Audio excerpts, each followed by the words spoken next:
There is a profound belief in Japanese philosophy that your external environment is a direct mirror of your internal world. If your home is stagnant, cluttered, or filled with items that carry negative emotional weight, the flow of your life, your health, your opportunities, and your financial freedom will become stagnant too. Prosperity, in the Zen sense, is not just about money, it's about kai, or vital life energy. It's about ensuring a clear path for positive flow into your life. If you feel stuck, if opportunities seem to bypass you, or if your projects constantly stall, the solution might not be to work harder, but to remove the blocks you've unknowingly placed in your path. The clutter you ignore is silently draining your energy and actively blocking your future.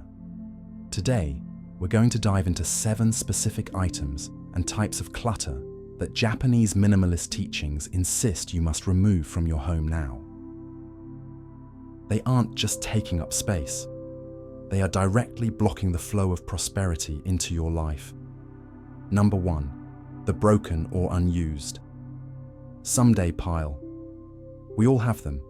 That broken appliance you intend to fix, the clothes that need mending, or the materials for a hobby you plan to start someday. These items represent frozen potential and deferred action. This pile actively blocks the flow of kai. Energy must be constantly moving and circulating. A broken item is a dead end. It demands energy to be fixed, but gives nothing back. By keeping things you don't use, you are declaring that your present space is less valuable than a vague, hypothetical future space. Psychologically, this clutter creates an unconscious sense of obligation and low-level stress, draining the focus you need to pursue actual opportunities. The principle of Danshari dictates that you must refuse, dispose, and detach. For this pile, you must make a clear decision. Either fix it this week or dispose of it. If an item has sat unused for 6 months to a year, it is not part of your life. It is a monument to a life you don't live. Removing it immediately signals to your subconscious that you prioritize the present and welcome active, moving energy. Number 2, gifts you hate or feel obligated to keep. Look around your home for any item, a piece of decor, an article of clothing, or an unwanted trinket that was given to you but causes a flicker of negative emotion every time you see it. Perhaps it reminds you of an awkward situation or simply violates your sense of taste.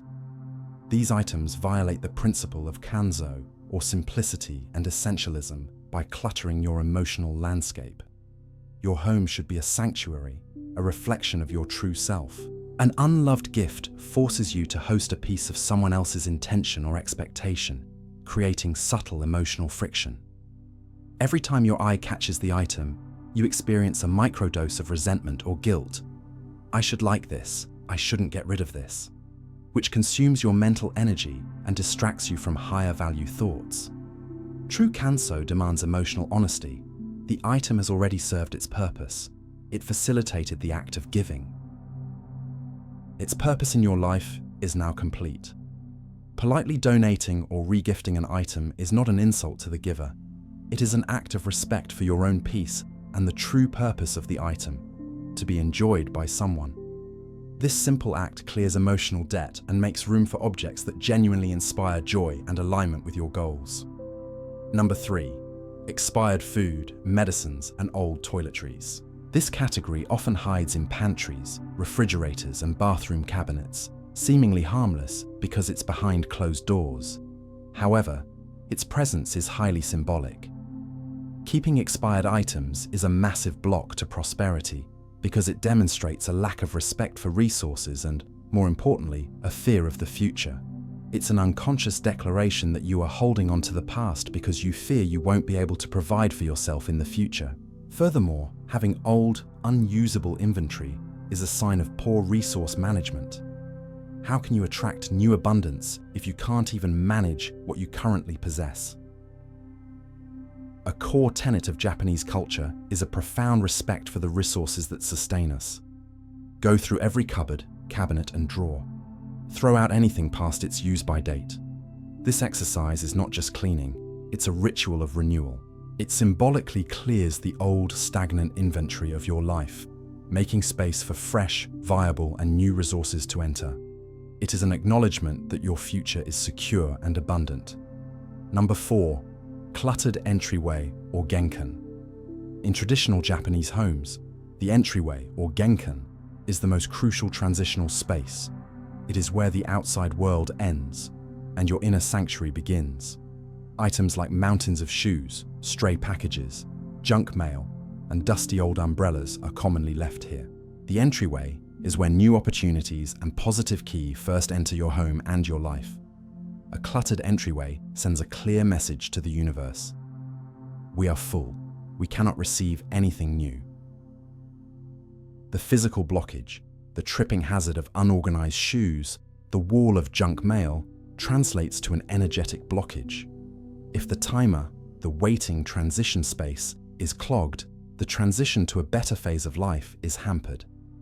Treat your entryway as the most sacred space in your home. It should be clear, inviting, and sparse. Implement the rule of 5. Only the 5 most essential items, like the shoes you are actively wearing, are allowed to be visible. This habit ensures that every morning when you leave and every evening when you return, you pass through a space that is clear, intentional, and ready to welcome new opportunities. Number 5. Unfinished creative projects. This refers to the half-finished knitting basket, the easel with a dusty, abandoned canvas, the stack of half-written journals, or the tools for a DIY project that started 6 months ago and now sits mocking you. These unfinished projects create what is called psychological residue. They constantly remind you of your past self's ambition and your current self's perceived failure or lack of follow-through. This subconscious guilt is a massive drain on confidence and focus. It's not laziness. It's a form of clutter that actively creates internal friction, making it harder to start the next important thing, because the brain fears it too will end up on the failure pile. You must either finish the project within 1 week or let it go. Letting go means more than just putting it in a box. It means releasing the emotional weight. Donate the materials, put the tools away, and consciously tell yourself, I release the obligation of this past ambition. I am free to dedicate my energy to what truly calls me now.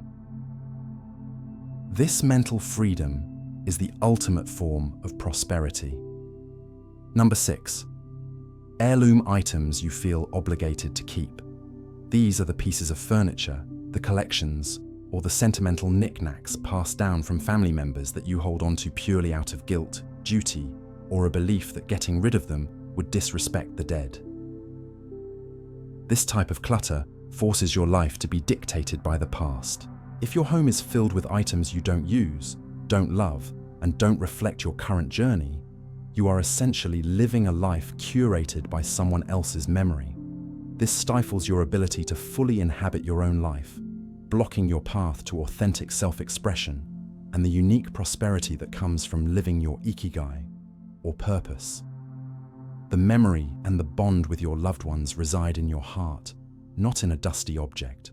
Practice the wabi-sabi acceptance that memories are transient and not meant to be frozen in physical form. Take a picture of the item, write down the memory it holds, and then release the object. You are keeping the love and the story while releasing the physical burden, thereby creating space for your own legacy and prosperity to flourish. Number 7. Excessive visual noise. Finally, look at any surface in your home: mantelpiece, bookshelf, coffee table. Is it crowded with too many small decorative items, souvenirs, or collections? While each item might be individually pleasant, the sheer volume of visual noise prevents your mind from ever fully resting. The principle of Kanso requires simplicity, because the brain must expend energy to process every visual input.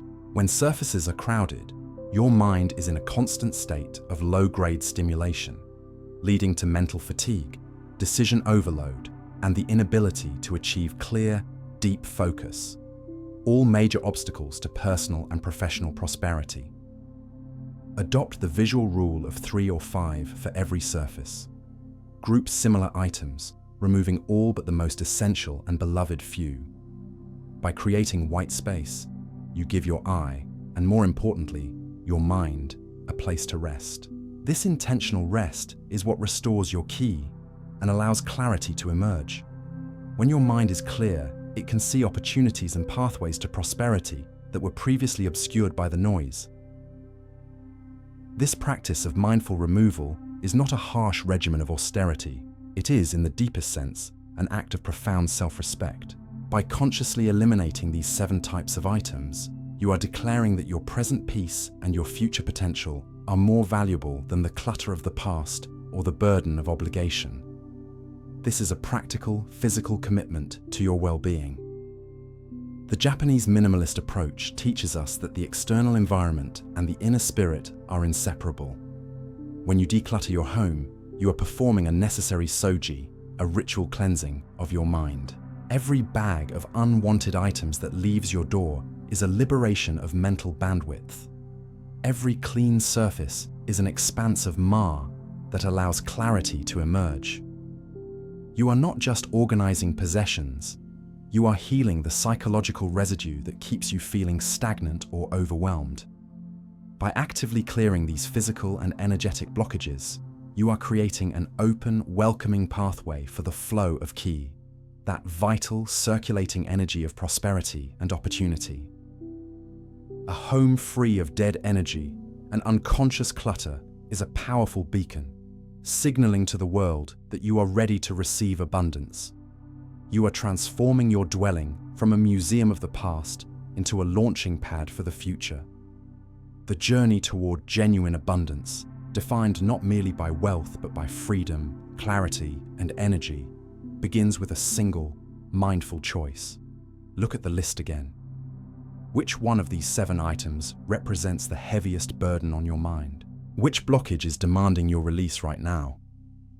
The quiet courage to let go of that one thing today is the most powerful first step toward designing a life where peace is the foundation and opportunity is the rule. Make that choice. Make that commitment. Clear the path.